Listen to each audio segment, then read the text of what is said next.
Past returns are never a guarantee for future returns, लेकिन फिर भी एक बार हम नजर डालते हैं गोल्ड ईटीएफ ने इस साल कैसा प्रदर्शन किया, बीते एक साल में किस तरीके का रिटर्न दिया है अलग अलग ईटीएफ ने। सबसे पहले अगर नंबर पे बात करें तो यूटीआई गोल्ड ईटीएफ है जिसने 75.27% का रिटर्न जो अपने निवेशकों को दिया।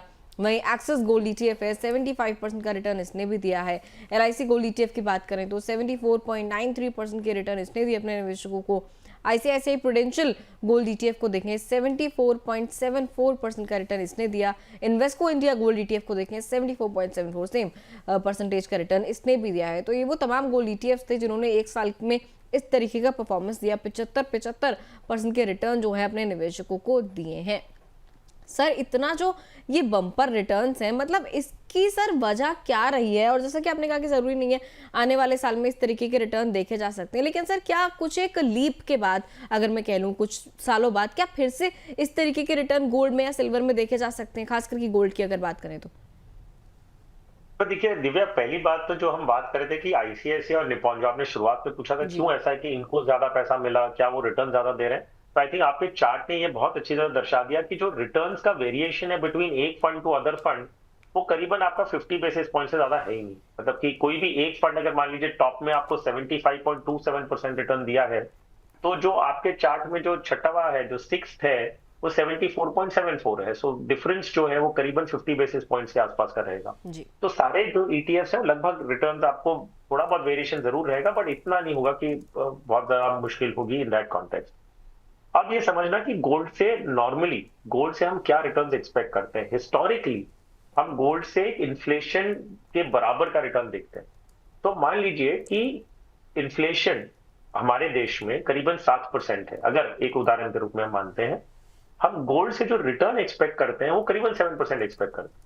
तो हम देखते हैं कि gold is a good hedge against inflation. हम यही बात करते हैं, गुड हेज अगेंस्ट इन्फ्लेशन मतलब क्या, कि अगर इन्फ्लेशन हमारा जितने हिसाब से बढ़ता है, गोल्ड की प्राइसेस उस हिसाब से बढ़ती रहेगी, तो हमारा जो परचेसिंग पावर ऑफ मनी है वो इंटैक्ट रहेगा। तो हिस्टोरिकली गोल्ड से एक्सपेक्टेशन उतनी रही है, लेकिन अब जो अबनॉर्मलिटी आई थी जहां पे हमने 75% काइंड ऑफ रिटर्न्स देखा है, ये हर साल नहीं होने वाला है। हो सकता है कि 1 साल 2 साल बहुत लंबी रैली आए गोल्ड में, और फिर वो बहुत लंबे अरसे तक टाइम करेक्शन में चला जाए और वो वहीं पे स्थिर रहेगा for very long period of time. हो सकता है थोड़ा माइनर करेक्शन भी आ जाए। तो ये एस्टिमेट करना कि ऐसी रैली, ये once in a lifetime भी बोल सकते हैं आप, कि ओनली वेरी रेयरली ऐसी इंस्टेंसेस आती है हिस्ट्री में। ये शो अगर हम 20 साल बात करेंगे तो हम 2026 की बात करेंगे, 2025 में ये हुआ था, हमने ये डिस्कशन किया था, एक हिस्टोरिकल डेटा बन जाएगा आगे जाते हुए कि ऐसी एक रैली आई थी और ऐसी हिस्ट्री में शायद 3 बार आई होगी।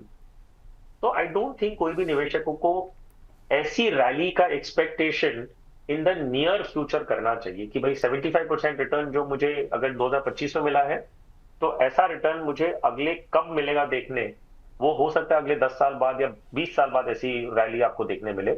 लेकिन यहां से जो आप एक्सपेक्ट कर सकते हैं रिटर्न्स, वो आप नॉर्मल एक्सपेक्ट करें।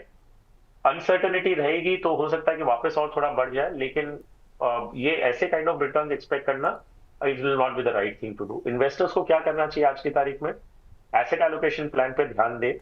अगर आपको रिटर्न्स मिले हैं और आपने एलोकेट गोल्ड में किया था, वेरी गुड फॉर यू।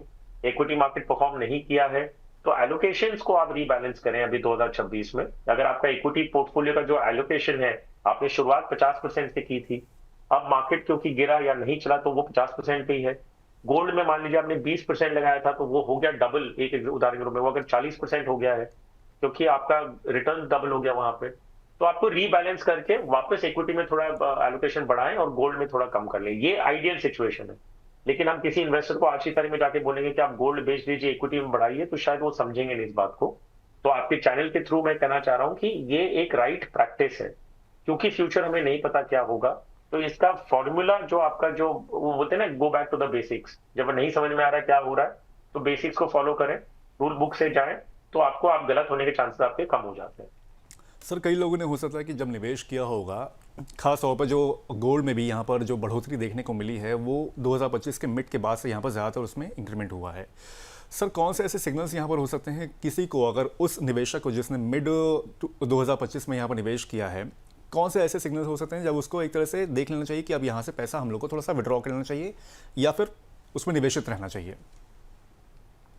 तो देखिए अभिषेक, बहुत सिंपल है। कि एसेट एलोकेशन प्लान आपका चेंज हुआ है, मतलब जो, क्योंकि आपने शुरुआत की थी मान लीजिए 50% इक्विटी, 30% डेट एंड 20% गोल्ड, अगर आपने इस तरह से शुरू किया था, ये पूरा इक्वेशन चेंज हो चुका है क्योंकि गोल्ड बहुत तेजी से बढ़ा है, डेट ने आपको 6-7% का 7% आसपास का रिटर्न दिया है और इक्विटी ने कुछ भी नहीं दिया। तो जो ओवरऑल एलोकेशन था वो बदल चुका है आज की तारीख में। और ये एलोकेशन में आपको जो आप पूछे संकेत क्या होने चाहिए, तो आई थिंक कि आप इवेंट्स को ट्रैक करने की जगह आप अपना एसेट एलोकेशन को ट्रैक करें, क्योंकि इवेंट्स अभी कंट्रोल में है ही नहीं, क्योंकि हमें पता ही नहीं कि क्या होने वाला है। तो आप अपने अपने एसेट एलोकेशन को कंट्रोल करें, उस पर ध्यान दें और उस हिसाब से आप रीबैलेंस कर लें। तो अगर आप उस हिसाब से कर रहे हैं तो गोल्ड आपको बेचना होगा, ध्यान रखिएगा। हो सकता है यहाँ से बढ़ भी जाए गोल्ड, तो आपको वो दुख नहीं होना चाहिए कि आपने एक रॉन्ग डिसीजन लिया। आपको इस चीज का ना आपको कंफर्ट होना चाहिए कि आपने रूल बुक फॉलो की, आपने सिस्टम के हिसाब से जा रहे हैं, तो ये आपको आगे जाते हुए रिवॉर्ड देगा ही देगा। रिस्क को आपको मिटिगेट करना ही होगा। कोई चीज अगर 70% चल गई है और ये अनुमान लगाना कि आगे भी वैसा ही चलेगा, आई थिंक वो एक गलत गलती हो सकती है।